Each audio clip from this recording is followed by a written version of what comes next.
नमस्कार, मैं हूं रजत खन्ना और आप देख रहे हैं एसटीएन टॉक शो। साथियों, पिछले कुछ दिनों के ऊपर अपन अगर निगाह डालते हैं या पिछले कुछ दिनों की अपन जब बात देखते हैं, अखबार भी आप देख रहे होंगे, चैनल भी आप देख रहे होंगे, हालात देख करके ऐसा लगता है कि राजस्थान में सब कुछ सामान्य नहीं है। इन सब को लेकर के आज हमारा जो हमने ये टॉक शो रखा है, खास तौर पे हमने अपने साथ में तीनों राजनीतिक दलों के प्रतिनिधियों को यहाँ पे आमंत्रित किया है। भारतीय जनता पार्टी से हमारे साथ में जुड़ेंगे संदीप शर्मा जी विधायक हैं कोटा दक्षिण के, और कांग्रेस से हमारे साथ हैं शिवकांत नंदवाना जी एक चुनाव विधायक का लड़ चुके हैं और हार चुके हैं। कांग्रेस के कद्दावर नेता हैं, कोटा दक्षिण की राजनीति करते हैं। और तीसरे जो हमारे साथ में अतिथि हैं चंद्र प्रकाश शंगी जी एक नई जो राजनीतिक एक लहर लेकर के दावा करने वाली एक पार्टी है आम आदमी पार्टी, उनके आप प्रतिनिधि हैं, उनके आप नेता हैं। तो तीनों ही आप महानुभावों का हमारे इस प्रोग्राम में स्वागत है। शुरुआत चूंकि राजस्थान सरकार के ऊपर से बात शुरू करेंगे हम, तो पहला सवाल मेरा शिवकांत जी से ही है। शिवकांत जी, सहमत हो राजस्थान की हालत बहुत ज़्यादा खराब है, खासतौर से कानून और व्यवस्था को लेकर के? फिलहाल ऐसा कुछ नहीं है। कानून व्यवस्था निश्चित तौर पर राजस्थान में कुछ अपराध होते हैं, उन अपराधों को कोई रोक भी नहीं सकता, लेकिन जो कानून अपना काम कर रहा है, जो पुलिस अपना काम कर रही है, सरकार जो अपना काम कर रही है, बड़े बेहतर तरीके से सरकार काम कर रही है। जो अपराधी लोग हैं उन पर भी लगाम लगाई जा रही है। जो भी कानून को तोड़ने का काम करता है उस पर लगाम लगाने का काम सरकार कर रही है। भय क्यों नहीं लोगों में? मतलब पुलिस को लेकर के एक ऐसी चीज हो गई है कि आप कोई भी अपराध कर दीजिए, पुलिस सब सेट हो जाएगा, कोई भय नहीं है। मतलब पुलिस को लेकर के जो अपराधियों में जो भय की जो लाइन लिखी हुई रहती है, कोई भय नहीं है। पुलिस सबका काम कर रही है। जो लोग काम नहीं करते उनको सरकार द्वारा चेंज भी किया जाता है, अच्छे अधिकारियों को लगाया जाता है जो काम करें। गृह मंत्री, आपके मुख्यमंत्री खुद ही गृह मंत्रालय भी संभाल रहे हैं। राजस्थान में 15 दिन में 4 सांप्रदायिक घटना है। सांप्रदायिक घटना एक अलग विषय है। क्यों सांप्रदायिक घटनाएं घटने के पीछे वो कुछ लोग हैं जो कट्टरपंथी होते हैं, जो धर्म के नाम पर लोगों को उकसाते हैं, अपनी राजनीतिक रोटियां सेकने के लिए उस तरह के घटनाएं होती है। और मेरा तो ये मानना है सभी धर्म, चाहे सभी राजनीतिक पार्टी के लोग हों और मीडिया हो, पॉजिटिविटी के साथ अगर वो लोग इन सब चीज़ों को दिखाएंगे तो धरनों पे लगाम लगेगी। आज देख लो आप नेताओं के बयान किस तरह से आते हैं, आप मीडिया देख लो, कहीं भी सांप्रदायिक माहौल बिगड़ता है मीडिया डिबेट चला देता है। क्या आवश्यकता है डिबेट चलाने की? उस डिबेट में किस तरह की बातें निकल के आती है हम सब लोग देखते हैं, देश की जनता देखती है। तो मेरा मानना है कि इन सब चीज़ों पर अगर लगाम लगे तो अपना सांप्रदायिक सौहार्द बना रहेगा। तो उसका इनके पीछे क्या मानते हैं आप? राजनीति भी होती है कहीं? बिल्कुल है। कौन करता है? जो लोग धर्म की बात करते हैं, जो पार्टियां धर्म की बात करती हैं, उनको दोष देना चाहेंगे। संदीप जी, धीरे से ये आरोप आपकी तरफ शिफ्ट होता दिख रहा है कि भाई जो पार्टी धर्म की बात करती है वो लोग दंगा कराते हैं, क्या सहमत? देखिए, आज राजस्थान पूरे देश में एक ऐसा राज है जिसको पूरा देश देख रहा है, और राजस्थान आज सांप्रदायिकता में झुलस रहा है।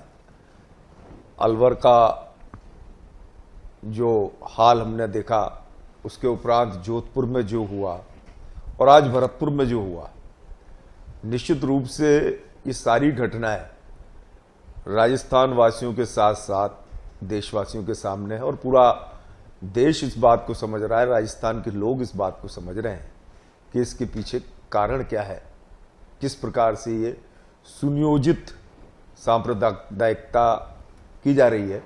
जहां भारतीय जनता पार्टी शासित प्रदेश हैं, जहां पर भारतीय जनता पार्टी के मुख्यमंत्री हैं, वहां पर कहीं ऐसी घटना सुनने को देखने में नहीं आ रही। परंतु राजस्थान में मात्र तुष्टीकरण की राजनीति के चलते और साथ ही साथ आपराधिक और ऐसे असामाजिक तत्वों को पूरा संरक्षण देने के कारण, जो थानों में बैठ के चाय पीते हैं, जो थानों में बैठ के सुलझारे करवाते हैं, जो थानों के दलाल हैं, उनके द्वारा जब थाने चल रहे हैं और उनको राजनीतिक नेताओं के संरक्षण मिल रहे हैं और वो भी किस पार्टी के मिल रहे हैं, तो निश्चित रूप से ये घटनाएं स्वाभाविक हैं। बेखौफ होकर एक वर्ग दादागिरी करता है, बेखौफ होकर जो है दुकानों में आग लगाई जाती है और मुआवजे के रूप में जो मिलता है वो सिर्फ एक वर्ग को लाभान्वित किया जाता है। इससे पूर्व छबड़ा में हुआ। और अगर इन चीज़ों को सांप्रदायिक सौहार्द की भावना बनाना चाहते, मैं आलोचना नहीं करता, परंतु सीधे सीधे कुछ गलत हो रहा है तो आरोप लगाना अगर नहीं लगाए तो बिल्कुल ये जनता के साथ अन्याय होगा और अन्याय सहना और अन्याय करना दोनों ही गलत है। इसलिए निश्चित रूप से जो इस समय राजस्थान में चल रहा है वो पूरी तरीके से जनता को डराने वाला है, दहशत में लाने वाला है। जनता आज सुरक्षित मानसिकता के साथ राजस्थान में जी नहीं रही है और निश्चित रूप से जो सरकार वर्तमान में राजस्थान में सत्तारूढ़ है उसका दायित्व हो जाता है कि किस तरीके से शांति स्थापित हो, लोग सुरक्षित माहौल में रह सके। नहीं, आप खुद उन पे तुष्टिकरण का आरोप लगा रहे, तो आप भी तो कहीं ना कहीं एक बड़े वर्ग को ही संतुष्ट करने का तो प्रयास कर रहे हैं कि भाई दो वर्ग आपने तो विभाजित कर दिए, एक को वो तुष्टिकरण कर रहे हैं, एक का दूसरे में आप कर रहे हैं। देखिए, हमने कभी भी कोई तुष्टिकरण वाली राजनीति कभी नहीं की। हमारे यहाँ अल्पसंख्यक मोर्चा है, हमारे यहाँ हर राष्ट्रवादी मुसलमान के लिए जो है उसके लिए सम्मान किया जाता है। हमारी हमेशा से सीधी सी उन लोगों से जो बॉर्डर पे आतंकवाद फैलाते हैं या भारत देश में आकर आतंकवादी गतिविधियों में लिप्त होते हैं। और आज आपने देखा कि आतंकवाद में एक तरीके से पूरा देश सुरक्षित नजर आता है, सीमा पर आतंकवाद को खत्म कर दिया गया है। तो हमने कभी कोई तुष्टिकरण वाला विषय हमारा विषय ही नहीं रहा। हमारा जो विचार है वो राष्ट्रवाद का विचार जरूर रहा है और राष्ट्रवाद को यदि तुष्टिकरण मान लिया जाए या उसको सांप्रदायिक मान लिया जाए तो मैं समझता हूं कि देश में रहने वाले देशवासियों के लिए इससे बड़ा दुर्भाग्यशाली विषय कुछ नहीं हो सकता। शंगी जी, आप राष्ट्रवादी हैं या नहीं हो? शंगी जी, आप राष्ट्रवादी हैं या नहीं हो? ये बात आपने प्रश्न कैसे पूछा? इसलिए पूछा कि भाई आप किस तरफ खड़े हैं। मैं तो ये आम आदमी पार्टी किस तरफ खड़ी है ये प्रश्न कि भाई आप हिंदू मुसलमान की जो राजनीति पे जो चर्चा चल रही है अब आप कहाँ हैं? क्योंकि संदीप जी ने तो बहुत बड़ा सवाल खड़ा कर दिया। संदीप जी तो ये कह रहे हैं कि भाई जो भी राष्ट्रवादी है भारतीय जनता पार्टी के साथ है और हम राष्ट्रवादी लोग हैं। रजत जी, ये प्रश्न गलत है। जी आप बताइए। भारत की जन्मभूमि पे जिसने जन्म लिया है उस किसी भी नागरिक पर इस तरह की शंकाएं व्यक्त करना या मोहर लगाना या प्रमाण पत्र बांटने का अधिकार हथिया लेना किसी को अधिकार नहीं बनता है। आप किसी पे शंका नहीं कर सकते कि ये मेरी निगाह में अमेरिका में जन्म लेते ही ग्रीन कार्ड होल्डर होता है वो, ठीक है ना, देश का नागरिक हो, वो संसार में कहीं भी रहे उसकी सुरक्षा की जिम्मेदारी अमेरिका गवर्नमेंट की है। हमारे यहाँ जिसने इस भूमि पे जन्म ले लिया वो भारतीय नागरिक हो गया, उसके भारतीय होने पर कोई शंका व्यक्त नहीं की जा सकती। उसके देश के प्रति समर्पण, देशभक्ति पर प्रश्न करना जायज नहीं। हाँ, ये बात अलग है कि हम उसको कोच कर करके दिन रात उकसा कर उसको यदि विद्रोह पर हम उतारू हो जाएं तो वो बात अलग है। एक हर चीज की एक सीमा होती है, तो वो उसके परिणाम है, हमें देखने पड़ेंगे। एक मिनट, होता ये कि घटना होने के बाद दोषियों को दंडित कीजिए। दोषी कौन है? अपराध हो गया, आत्महत्या जैसे एक प्रकरण मान लो, लेकिन आप मरने वाला तो गया। आत्महत्या के लिए वो मजबूर क्यों हुआ? पूर्वाग्रह से जो परिस्थितियां पैदा की गई उनके खिलाफ क्यों नहीं कार्रवाई हो? 120 बी है, 120 है, ए है, बी है, ये क्यों नहीं? मैं तो नहीं चाहता कि मैं कहीं आग लगाऊं, न संदीप जी चाहेंगे कि इनके घर में आग लगे। सभ्य नागरिक हैं, ये भी जिम्मेदार नागरिक हैं, हमारे माननीय विधायक महोदय हैं। तो आपका कहने का मतलब ये समझें कि भाई राजस्थान सरकार जो है वो ढंग से कार्रवाई नहीं कर पा रही है दोषियों के खिलाफ? मैं ये नहीं कह रहा जी, मैं ये कह रहा हूं कि हम अक्सर ध्यान केंद्रित रखते हैं किसने आग लगाई, कौन मरा, परिणाम, और उनके खिलाफ कार्रवाई की जाए। मैं कहता हूं 120 बी और 120 बी है जो मजबूर, मतलब कुल मिलाकर हालात ऐसे पैदा कर दिए जाते हैं तो उनके खिलाफ कोई कार्रवाई होती नहीं है। वो तो कहीं बंद कमरों में साजिशें होती हैं भाई, चाहे वो कांग्रेस भी सहमत नहीं है, बीजेपी भी सहमत नहीं है कि दंगे कोई सहमत नहीं है, लेकिन जो दंगा करने वाले लोग हैं या जो ताकतें हैं वो कहीं ना कहीं साजिश रचती है और वो आज तक पर्दाफाश उनका साजिशों का नहीं होता। हाँ, वो जो दंगे के अंदर लठ लेकर के और तलवारें लेकर के जो दिखते हैं चेहरे, उनको जरूर उठा करके पुलिस अंदर कर देती है, कर देती है, थोड़ी बहुत एक फौरी तौर पर कार्रवाई होती है। लेकिन आपकी सरकार क्यों आखिर इन दंगों को नहीं रोक पा रही या रोक पाई? वो कहाँ कमी थी? हमारी सरकार द्वारा, आप देखो दंगा होता है उसके बाद उस पर कंट्रोल भी किया जाता है, लेकिन जिस प्रकार से माहौल बनाया जाता है पूरे राजस्थान में, मैं तो कह रहा हूँ 4 जगह में पूरे राजस्थान में होंगे। राजस्थान में क्यों दंगे हो रहे हैं? उत्तर प्रदेश में क्यों नहीं हो रहे? जहां भाजपा की सरकार है वहां क्यों नहीं हो रहे? कांग्रेस की सरकार है जहां हो रहे, राजस्थान में हो रहे हैं। 3.5-4 साल राजस्थान में सरकार के निकल गए, कोई दंगा नहीं हुआ, चुनाव आ रहे, दंगे क्यों हो रहे हैं? जनता भी समझ रही इस बात को। अलवर की बात ले लो आप, अलवर में बोर्ड भाजपा का एक पार्षद है कांग्रेस का, आरोप लग गए कांग्रेस ने मंदिर तोड़ा। ये तो इनकी काबिलियत है ना, ये आप पे सारा टर्न आउट इन्होंने कर दिया ना। आप जवाब क्यों नहीं दे पाई? तो कांग्रेस दे रही है जवाब। कांग्रेस की बात सुन रहे हैं लोग, समझ रहे हैं इस बात को, लोग तो समझ रहे हैं ना। लोग समझेंगे जब तक तो बहुत देर हो चुकी होगी। पूरे राजस्थान को पता है कि बोर्ड भारतीय जनता पार्टी का है। अब ये बात समझ में नहीं आती, नगर पालिका या नगर परिषद में बोर्ड किसी पार्टी का हो, किसी दल का हो, सरकार अलग दल की हो, तो मैं समझता हूं कि बिना बोर्ड के चेयरमैन के तो कोई फैसला हो नहीं सकता। अगर नहीं है तो फिर इस्तीफा दे देना चाहिए ऐसे चेयरमैन को। अगर उसकी चल ही नहीं रही, उसकी बात रह ही नहीं रही। और अलवर वाले मामले में जहां जहां भी दंगे हुए हैं, भारतीय जनता पार्टी के नेताओं ने आरोप लगाया है कि कांग्रेस संभाल नहीं पा रही, कांग्रेस गलत लोगों को फंसा रही है, तो अशोक गहलोत जी ने बोल दिया केंद्र जांच करा ले। क्यों नहीं करा रहा केंद्र जांच? करानी चाहिए। और जो दोषी हो, राजस्थान सरकार अगर गलत कर रही है तो निश्चित तौर पर वो जांच कराएंगे, कुछ सामने आएगा। राजस्थान सरकार विकास कार्यों को लेकर के काफी प्रफुल्लित है, उन्होंने बजट बहुत शानदार दिया है, क्या कहेंगे?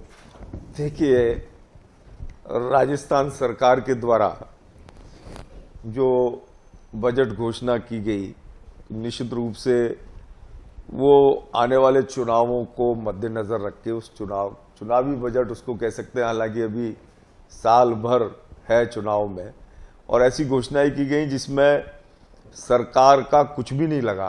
पेंशनर्स वाली जो योजना है उसमें वाहवाही लूटी गई, और जो वर्तमान में काम हुए हैं, मैं समझता हूं कि आज जो राजस्थान की नीचे की जनता है वो आज संतुष्ट नहीं।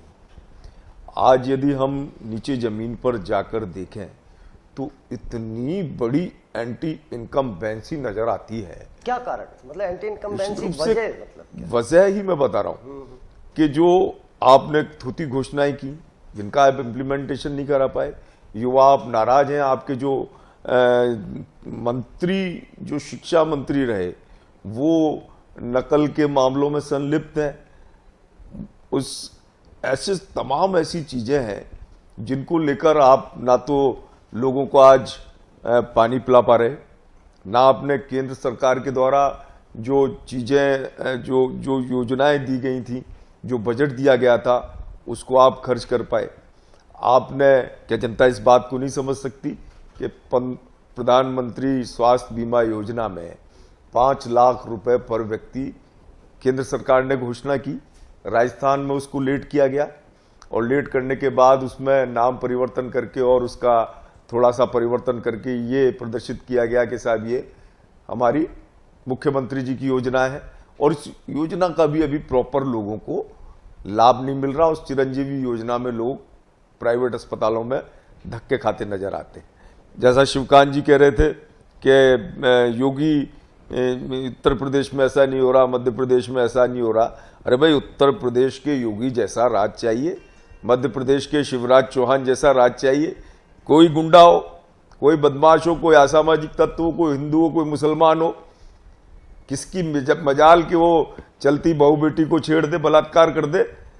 आज उत्तर प्रदेश में हम कैसे किसी के ऊपर हम आक्षेप लगा सकते हैं? हमें कोई भी चीज अच्छी हो रही हो उस चीज को स्वीकार करना चाहिए।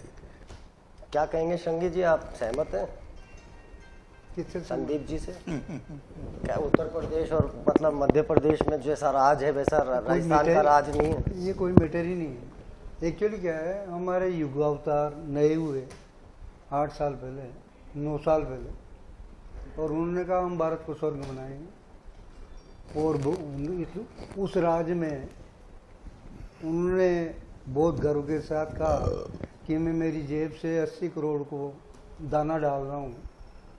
और तो ये विकास की प्रमुख तस्वीर सामने आई कि भाई 80 करोड़ हमारे यहाँ लाचार खाने को, एक जून की रोटी के लिए तरस रहे हैं।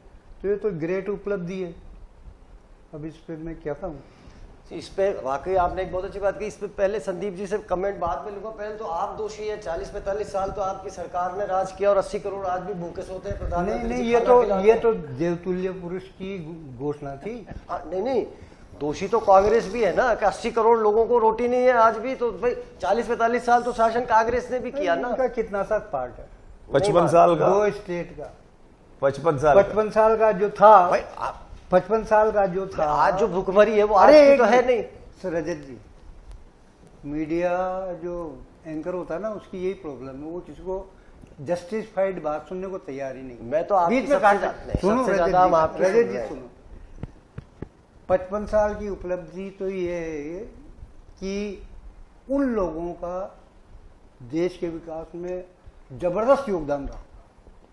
अच्छा, ब्यूरोक्रेसी भी और लीडरशिप भी डेड ऑनेस्ट रही। ये भी 2014 से भुखमरी आई। एक मिनट सुनो। धीरे धीरे उसमें थोड़ी सी प्रशासनिक लालच बढ़ता गया, जिसमें कोई कंट्रोल नहीं लगा सकता, और उसकी ये दोनों पार्टियां जिक्र भी नहीं करती कि हमारे यहाँ एक महिला 20 करोड़ की हो सकती है नौकरशाह, तो उस पर इनकी चोंच नहीं खुलेगी। अब मैं बात आता हूँ भुखमरी की। तो अभी थोड़े दिनों पहले ही हमारे महान अवतार की घोषणा थी, मैं मेरी जेब से 80 करोड़ को खाना दे रहा हूँ, नमक दे रहा हूँ। यूपी में नमक खाया है मित्रों, तो आप उसका नमक का ऋण अदा कीजिए। अब 55 साल की जो परसी हुई थाली में जानने का दाना नहीं था, अमेरिका से लाल गेहूं मंगाकर खाते थे, पहनने को कपड़ा नहीं था। उस देश में खीर पूरी पुरसी थाली पर हम विराजमान हो गए, और विराजमान हो के हम उन्हीं को गालियां दे रहे। अरे कमाई थी वो बाप की थी, उसकी कमाई खा के हम गुर्रा रहे। अरे अपनी कमाई भी तो बताओ कि भाई हमने ये कमाई की। श्रृंगी जी देखो, ये तो सब राजनीतिक पार्टियां करती है। आपकी पार्टी भी तो नहीं, हमारी पार्टी नहीं। आपकी पार्टी भी तो घर घर राशन पहुंचा ही रही है। नहीं, अपने अपने हमारी पार्टी के फोटो लगा हमारी पार्टी तो इन दोनों पार्टियों के जो परिणाम सामने आए, त्रस्त जनता है उसको राहत पहुंचा रही है, और वो ईमानदारी से पहुंचा रही है। वो जो बजट का जो हिस्सा है, बजट का हिस्सा जो जेबों में जाता था, वो जनता तक पहुंचता है, और वो उसका हक है, वो हरामखोर नहीं है।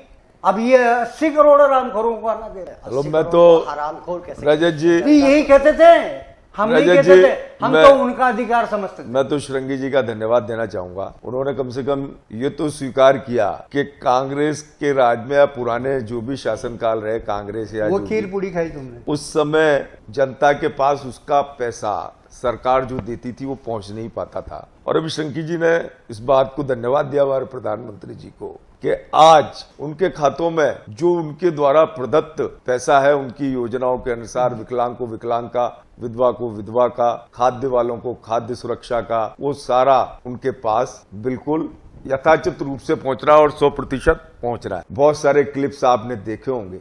तो इस चीज को हमें सराहना चाहिए कि आज जिस तरीके से पूरा विश्व हमारे गौरव को मान रहा है और हमारी अस्तित्व को स्वीकार कर रहा है, वो दीनहीन भारत, वो संकुचित भारत, वो बैठा कोने में सिमटा भारत के प्रधानमंत्री और भारत के राजनीतिक नेता आज विश्व के पटल पर खड़े होकर हम गौरव के साथ कह सकते हैं कि भारत आज एक ऐसा देश है जिसको पूरा विश्व नमस्कार करने के लिए खड़ा हुआ है। निवेदन करना चाह जी। रहा हूं। ऐसा मेरे को तो आप कोई ऐसा नारा बता जाओ जो मैं पेट्रोल पंप पे खड़ा होकर के लगाऊं और वो मुझे 80-60 रुपए में पेट्रोल डाल। देखिए साहब रजत जी, मेरी बात को आप, जो पेट्रोल की कीमतों का विषय है, सबसे पहले तो मैं कहूं कि हम राजस्थान में 10 रुपए ज्यादा पेट्रोल और डीजल दे रहे हैं, 10 रुपए ज्यादा और स्टेट की अपेक्षा ज्यादा दे रहे हैं, बिल्कुल दे रहे हैं। इसमें तो केंद्र सरकार की गलती नहीं है। और जहां तक पेट्रोल की कीमतें बढ़ रही हैं, वो सिर्फ भारत में तो नहीं बढ़ रही, पूरे विश्व में बढ़ी हैं। और आप तो पत्रकार हैं, आप जानते हैं इस बात को कि पेट्रोल और डीजल की कीमतें किस कदर, और उसमें भी रियायत के बाद हम 100 रुपए में पेट्रोल दे पा रहे हैं, 102 रुपए में डीजल दे पा रहे हैं, 108 रुपए में पेट्रोल दे पा रहे हैं। उसके उपरांत क्यों? क्योंकि जिस तरीके से यूक्रेन का युद्ध, रशिया का युद्ध और तेजी से बढ़ती हुई आर्थिक मंदी, जो पूरे विश्व में तो आज ऐसी स्थिति है कि पूरा विश्व त्राही-त्राहीमाम है। बड़े बड़े देश, America, China, Russia, Germany, Australia, Holland, Poland, Netherland, तमाम देश इस महंगाई से भी जूझ रहे हैं और साथ ही साथ पेट्रोल और डीजल की कीमतों से भी जूझ रहे हैं। लेकिन उसके बाद भी मैं धन्यवाद देना चाहूंगा। हम बात करते हैं, हम जानते हैं कि सीएनजी की कीमत भी बढ़ रही है, हम जानते हैं कि जो है खाना खाने की जो सीएनजी गैस होती है उसकी भी कीमत बढ़ रही है, पेट्रोल की भी बढ़ रही है, डीजल की भी बढ़ रही है। लेकिन जब हम विश्व के मानस पटल पर जाकर देखते हैं तो यही हाल विश्व के अन्य देशों का भी है और ये सारी कीमतें विश्व के मानस बाजार में तय होती हैं। हम जिस को छूट दे सकते हैं वो अधिकतम छूट केंद्र सरकार दे रही है। 2014 के पहले भी तो यही सब होती थी ना भाई, देश ने विकास तो उस समय भी रास्ते पे था ना। चलो मैं आपकी एक बात पे पहले सवाल का जवाब ले लें। हाँ, से कि 10 रुपए आप कम कर दो ना, आपकी सरकार है। मध्य प्रदेश में जाके देख लें, मध्य प्रदेश में इंदौर की रेट्स और जयपुर की रेट पता कर लें कितनी ज्यादा है, उतने देखो तो सही आप। हरियाणा में थोड़ा सा पेट्रोल का टैक्स कम है। भारतीय जनता पार्टी के लोग बात करते हैं कि राजस्थान, आप मध्य प्रदेश से बात करो, हरियाणा, गुजरात, मध्य प्रदेश सबसे ज्यादा अपने है। पता कर लें आप मध्य प्रदेश से मालूम कर राजस्थान लो में कितना अंतर है। 10 रुपए कम है। आप पता कर लीजिएगा कि 10 रुपए अंतर है तो मैं बिल्कुल बात को स्वीकार करता हूं, लेकिन बराबर रेट है मध्य प्रदेश में हो रही है। भोपाल से आप चेक कर लीजिएगा। मेरे को तो एक चीज, दोनों बैठे हुए आप तीनों। और रहा सवाल भाई साहब पेट्रोल डीजल का, 2014 के पहले जब मनमोहन सिंह जी देश के प्रधानमंत्री थे तो केंद्र सरकार का एक्साइज कितना था 1 लीटर पेट्रोल और डीजल पे? मुश्किल से 3 रुपए, 3.5 रुपए, 4 रुपए डीजल पे था, 6-7 रुपए पेट्रोल पे था। और आज 31 रुपए कुछ पैसे एक्साइज डीजल पे हो गया। केंद्र सरकार ने बढ़ाया ना ये। उस वक्त कितने 120-25 कच्चा तेल आता था, आज 110 है। रेट तो वही है ना शिवकांत जी। ऐसा है 3 रुपए किलो, 3 रुपए किलो घी की बात करें अपन। 2012 और 13 में शायद 2.5 या 3 रुपए की बढ़ोतरी पे हमारे एक भारतीय जनता पार्टी के पार्षद ने अपनी कार जला दी थी। मैं कल आपकी कांग्रेस है कहाँ? अगर आप रोज केंद्र पे डाल रहे हैं, रोज कर रहे हैं। पूरे राजस्थान में कई बार धरने हो गए, कई बार एक टाइम पे हमने प्रदर्शन किए, खूब किए। नहीं निकला ना। उस वक्त मैं कल फेसबुक देख रहा था जी, मोदी जी का पुराना लाइव चल रहा था प्रधानमंत्री बनने से पहले। वो भाषण में कह रहे थे कि इस देश के प्रधानमंत्री को महंगाई का एक शब्द मत तो बोले। आज बोले मोदी जी, क्यों नहीं बोल रहे महंगाई पे? आप इस देश का नौजवान बेरोजगार है, अपराध क्यों बढ़ रहा है? आपने नौजवानों को रोजगार की बात नहीं सुन, आप विकास की बात नहीं कर रहे। आप महंगाई पे देखो, गरीब आदमी, जो आदमी, मैं किसान परिवार से हूँ, जो आदमी खेती करता है, जो आदमी खेतों में काम करता है, 4-4, 5-5 बीघा जमीन है, वो कैसे अपना रोजगार चलाएगा? कांग्रेस ने नरेगा चलाई ताकि लोगों को रोजगार मिले, लेकिन इतनी महंगाई में आप दाल देखो, आप तेल देखो, सरकार का क्या दायित्व है? वो तो कह रहे हैं ना 80 करोड़ का खान पान सब दे ही रहे हैं ना, घर किसको घर दे रहे हैं, किसको मिल रहा है? पूछो जाके आप। राजस्थान के अलावा सब जगह मिल ही रहा है। कहीं नहीं मिल रहा। राजस्थान सरकार क्यों नहीं दे रही? राइट टू फूड कांग्रेस लाई थी भाई। राइट टू फूड कौन लाया? किसने बनाया? कांग्रेस ने बनाया। और 55 साल की बात करते हैं, जहां पर मिसाइलें बन रही है, जहां से रॉकेट जा रहे हैं, अंतरिक्ष में छोड़, कब बने थे? हवाई जहाज कब बने थे? 1947 के पहले का इस देश का नागरिक लाल गेहूं खाता था जो अमेरिका से आते थे। आज स्थिति देखो, वो किसकी वजह से हुआ? कांग्रेस की वजह से हुआ ना। किसी भी क्षेत्र में देख लो आप, खेती, कुछ नहीं निकलता था खेतों में, लोग, जमीनों का महत्व नहीं था। लेकिन आज धीरे धीरे इतना हरित क्रांति आई, श्वेत क्रांति आई, कौन लाया? महंगाई पे अशोक गहलोत सरकार ने क्या काम किया? गहलोत सरकार क्या करेगी? गहलोत सरकार ने टैक्सेस तो दिल्ली लगा रही है भाई। गहलोत सरकार नहीं, मान लिया, आप बताओ ना। आप प्रमुख, अगर प्रतिपक्षी पार्टियों केंद्र के हिसाब से हम केंद्र में मुद्दा आपकी उठा सरकार सकते नहीं हैं, है। जन आंदोलन कर सकते हैं, यही तो कर सकते हैं। मैं शब्द तो बोले मोदी जी, हम तो ये चाह रहे हैं। गैस सिलेंडर देख लो, 400 रुपए था, 1000 पहुंच गया, कोई बोलने को तैयार नहीं है। आप अगर वो विपक्ष में होते तो अब तक तो वो जाने कितनी कांग्रेस महिलाएं भी जो है आपकी नाक में दम कर देती हैं, आप कांग्रेस भी करके तो रोज देखते कर रही है। आप देखो, मीडिया देखो, आप न्यूज़ें देखो, और देखो, सब कर रहे हैं। उनके पास तो ही महिला नहीं नेताओं रहेंगी। की ऐसी फौज है कि आप 400 का 450 सिलेंडर कर दिया था, जिसमें तो जान ले ली थी उन्होंने। महंगाई तो बढ़ा रहे ना, मान रहे हो ना आप? बढ़ी रही है ना, प्रभावित तो हम कम हो ही रहे करना हैं। चाहिए। भाई, लेकिन एक प्रमुख प्रतिपक्षी पार्टी होने के नाते आपने क्या किया? देखो, कुछ कांग्रेस- कोई कदम उठाए आपने?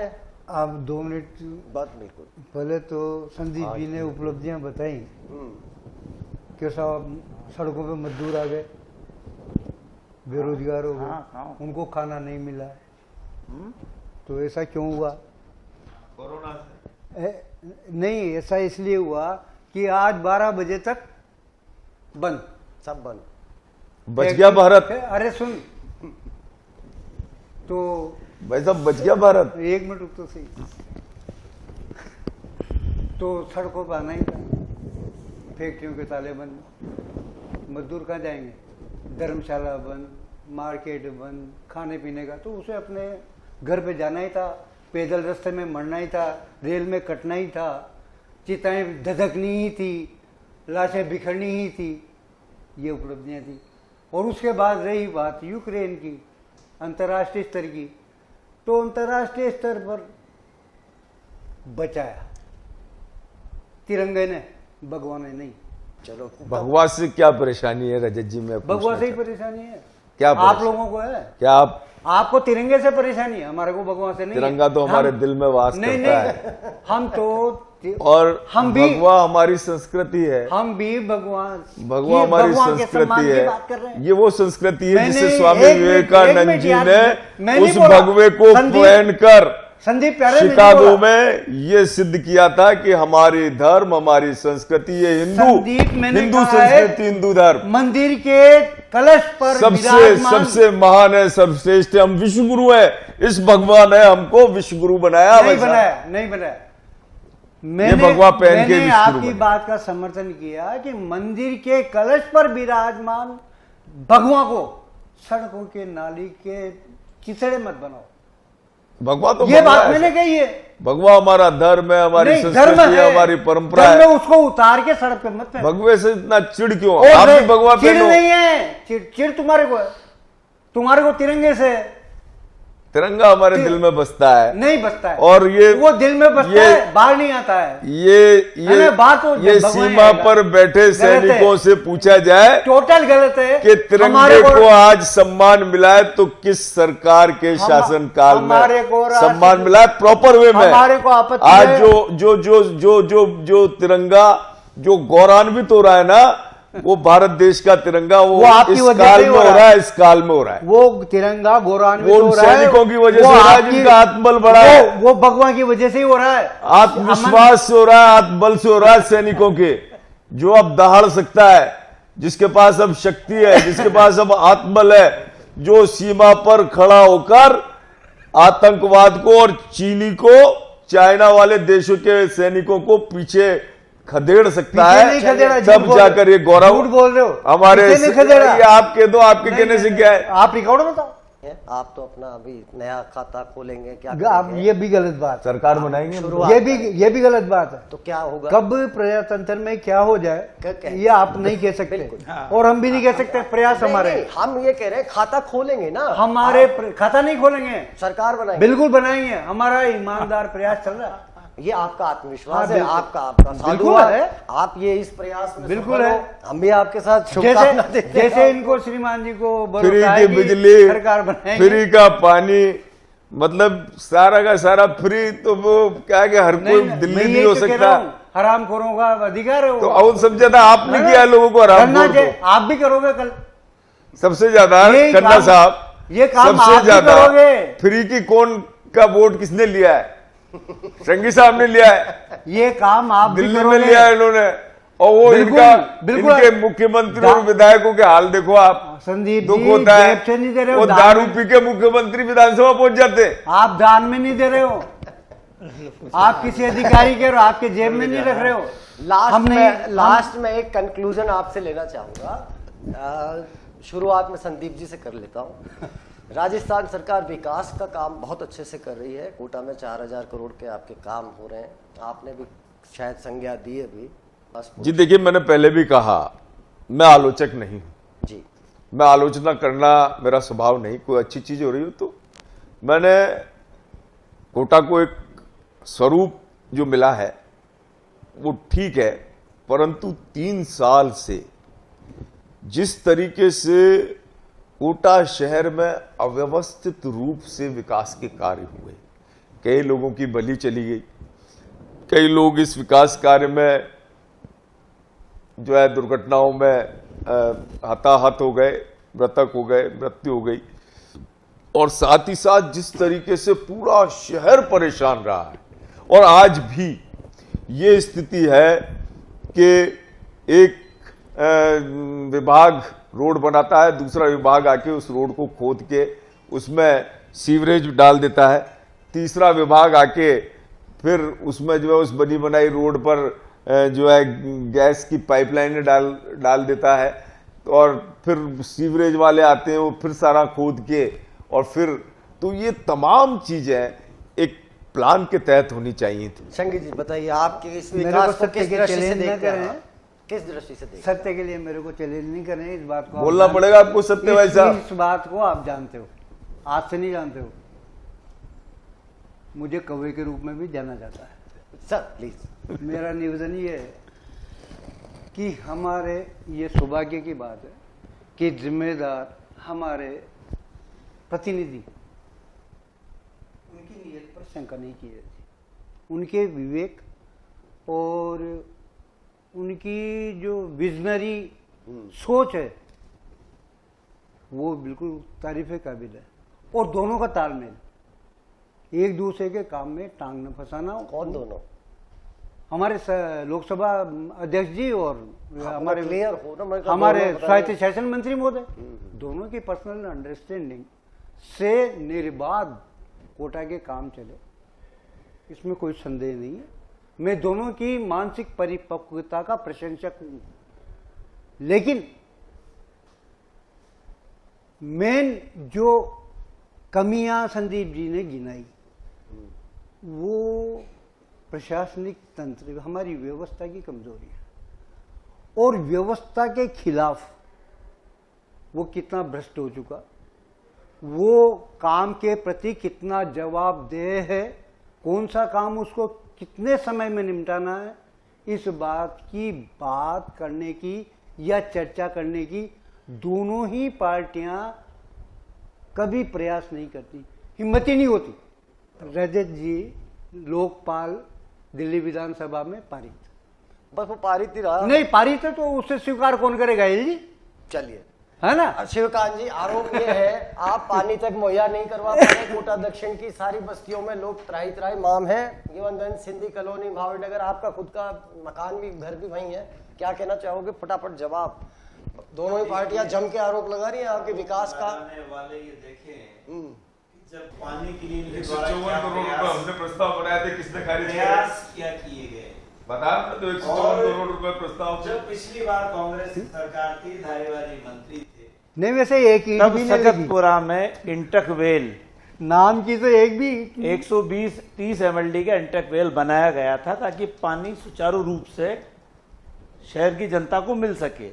5 साल बाद जनता पार्टी एक आधी बना देते। फिर दोबारा जब कांग्रेस की सरकार आई, धारीवाल जी मंत्री बने, तो श्रीनाथपुर में इंटक वेल मैं तो शिवकांत जी से एक बात पूछना चाहता हूं, एक क्या मिनट 140 साल से जिन पाइपलाइनों को हमें चेंज करना था उसके लिए 154 करोड़ रुपए हमने उनके प्रस्ताव बनाकर जो है काम हमारा प्रारंभ होने वाला था, आचार संहिता लग गई, काम रुक गए। नई सरकार आई, नई सरकार ने आते ही क्या वो 154 करोड़ के प्रस्ताव खारिज करे कि नहीं करे, और आज 40% लीकेज हो रहा है या नहीं हो रहा है? क्या आज जीर्ण शीर्ण पाइपलाइनों को जो 40 साल से चेंज नहीं हुई, प्रथम प्राथमिकता नहीं थी क्या उनको चेंज किया जाए? उत्तर में तो काफी तीसरी मंजिल तक पानी आ रहा है। आप भी दक्षिण के रहने वाले हैं, मैं भी दक्षिण का रहने वाला हूं। श्रृंगी जी को तो तीसरी मंजिल तक मिल रहा है तो तारीफ करेंगे, लेकिन दक्षिण वालों से पूछो कि उनको वास्तव में आज आवश्यकता है।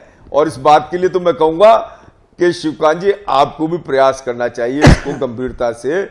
मैंने भी जल मंत्री जी से बात करी है और उन्होंने मुझको आश्वासन दिया था 25 करोड़ रुपए का एक प्रस्ताव और 82 करोड़ रुपए के एक प्रस्ताव जो सरकार के पास विचाराधीन है, उनको प्रस्तावों को पारित करवाएं और जो है ये काम चालू। आपकी सरकार, आपका कहना है, काम करने वाली है। निश्चित तौर पे वो सब बातें ठीक है, पाइपलाइन डलनी चाहिए, लेकिन जो आरोप है, हमने तो बहुत कुछ किया, आपने पाइपलाइन स्वीकृत कराई, आचार संहिता लगी, मतलब चुनाव की वजह से जनता को ऐसा नहीं है। हम स्मार्ट शहर और अमृत योजना में उस समय 5 साल में क्यों नहीं मूर्त रूप ले पाई? उस समय जब लाते ये समय हो गया, लेकिन ये तय था कि हमारा प्रयास था कि हम चाहते थे कि हम भी तीसरी मंजिल तक पानी ले जाएं। और आज बड़ी आवश्यकता है कि वो जो स्मार्ट शहर का पैसा है, अमृत योजना का पैसा है, जो केंद्र सरकार का पैसा है, उस पैसे के माध्यम से हम स्मार्ट शहर के तहत पाइपलाइनों को अच्छा करके लोगों को पानी पिला सकें। चलिए संक्षेप में आप फटाफट संक्षेप में फटाफट ये कि अब तक भाजपा के राज में सिर्फ एक पुल बना बिराज के पैरेलल। ऐसा नहीं है, अब सुन लो, आप मेरी बात सुनो, आप मेरी बात सुन लो। मैं नहीं बोला, एक सेकंड सुन लो, आप कह रहे हो तो तू बोलना। बताओ, मैं बताऊंगा फिर क्या नहीं बना। उस जब निर्माण प्रक्रिया शुरू हुई थी टेंडर के पहले, मैंने कहा ये इसका जो मानचित्र है वो सिंगल रोड का है, आप इसको 4 लाइन बनाइए, है ना, और उससे वजन होगा और उसमें यार दादा कौन सा कह रहे हो आप? Hanging bridge? अरे गुंजल चलो अब सुनो तो सही। उसमें अरे एक मिनट, उसको 4 लाइन करने के लिए मैंने लिखित में यूआईटी को चिट्ठी लिखी, एक नहीं सुनी गई। वो पुल वाइब्रेट कर रहा है, जब बांध खुलता है ना, जब बांध खुलता है तो उसको आपने अपना बहुत कीमती समय हमारे लिए निकाला। आपका बहुत बहुत शुक्रिया संदीप जी, शिवकांत जी और संगीत।